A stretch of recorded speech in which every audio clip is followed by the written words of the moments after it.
Hi friends, ఈరోజు మన ఫామ్లో ఉన్న గులాబ్ జామ్ చెట్టు అయితే ఒక లుక్ వేసుకుందాం.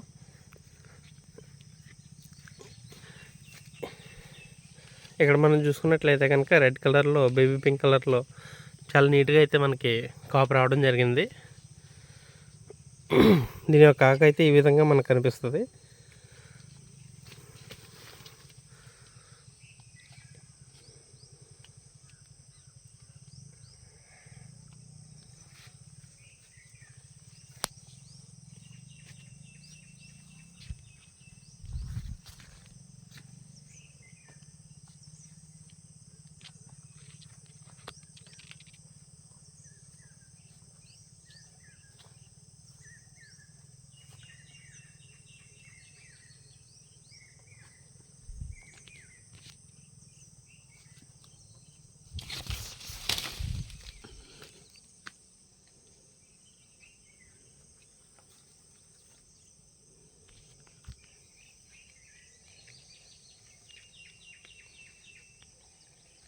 పొట్టకాయలు ఉంటాయి అడిగిలు పెట్టి